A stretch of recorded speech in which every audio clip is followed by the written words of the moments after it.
mentioned Michelle Bachmann. What do you make of her husband, who this week, he had previously denied that his unlicensed Christian therapy clinic was treating gay people with prayer, praying away the gay. They call it gay reparative therapy. And every responsible psychological, psychiatric, mental health organization in the country calls it abuse, what they engage in, spiritual and psychological abuse. You can't pray away the gay, but you can torture a conflicted closet case to death, which is what they practice at those clinics, like Marcus Bachmann runs when he's not flitting around. Well, that's it seems like their whole marriage. I mean, you were mentioning that. It does seem like their marriage is obviously some sort of prolonged experiment in this reparative therapy. Well, the new traditional American family, right?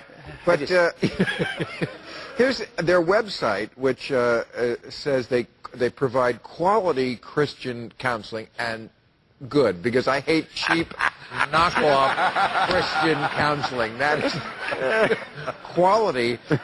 They say they provide counseling for such things as mental health problems ranging from anger management, eating disorders, termite control. No, not termite control. And this is the part that really bothers me. They get government funding through Medicaid. You know, when these hoopies are so mad about Obama because he's spending so much money, and what they think is he's giving all the money to his ne'er-do-well, undeserving black friends in the ghetto. This is my version of that. Okay, hoopies, this is my version of that. You are taking government money, hard-earned taxpayer money, Bachmann also cashes for witchcraft. Farm subsidy checks. Bachmann, her family has a farm, and they take farm subsidies, which are the biggest scam in the goddamn country. Right. They're sucking on the government teat and, screaming socialism because we want to have a healthcare system that functions in this country and pay less for it and get more healthcare benefits out of it, like other countries with socialized medicine. They're grifters and scumbags, the Bachmann. I don't want grifters and scumbags. Yes. Not just one or the other. Okay. They're not charming grifters like in a movie. No. I don't want to be crass, but I just hope that Marcus Bachmann takes all that, that rage that comes from repression and denial and brings it into the bedroom with her.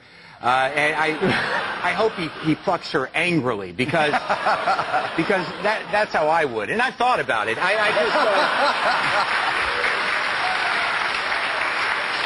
Also, I think it's interesting it's that a political statement. Just so you don't get charges of sexism because only Michelle Bachmann was. I sometimes think about fucking the shit out of Rick Santorum. Just because I think I'm with you.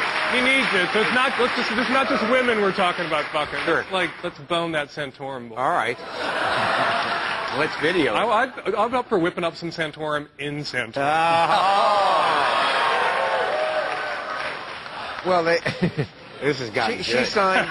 She and Rick Santorum signed something in Iowa from this guy Bob Vanderplatz, who apparently is the gatekeeper to winning the Iowa primary, which is important to winning the nomination. So it's not inconsequential. And he made them sign something called the Marriage Vow Pledge. Includes the recognition that robust child rearing is robust child rearing, like quality Christian robust counseling. Yeah, robust. Divorce, there should be a cooling off period. Very against Sharia law. This is all in the pledge. Vigorously oppose unions that are bigamous, polygamous, polyandrous, same-sex, and then I love this, they put etc. In case you think of some crazy, kinky shit we haven't even thought of. Here it comes. I think they forgot to put fun. No, I love this. This is in a pledge. Number 5, married people enjoy better, healthier sex. Ooh. Now they've gone too far. Yeah. I mean, but to put that in a pledge, I pledge that married sex is better. It's just... Well, clearly they put Sharia law in there because this document obviously competes with that. There we go. Should the Democrats be just thrilled to death about these pledges? because it's like a self-identification. I'm a moron, and I'm signing up to be a moron, you know. Hey, put it all out there. You know what the real moron pledge is? It's the Grover Norquist pledge. Grover Norquist, if you're not familiar, used to be a guest on our old show. He's the guy who decided in high school that the worst thing in the world was taxes, so he makes Republicans sign a pledge, almost every Republican has, that says, under no circumstances will we ever raise taxes. Aliens could land and start harvesting our organs. We will not raise taxes. That's the pledge that's fucking this. Even cutting loopholes, according to that pledge, is not allowed, because that effectively raises taxes, according to Mr. Norquist. And I think you're absolutely right, Bill. I mean, I think that is one of the main drivers of this debt ceiling impasse, is all those Republicans, they signed that pledge, and now they don't want to have Norquist coming back at them and saying you're a liar. Has there ever been a more successful lobbyist than Grover Norquist? I cannot think of one.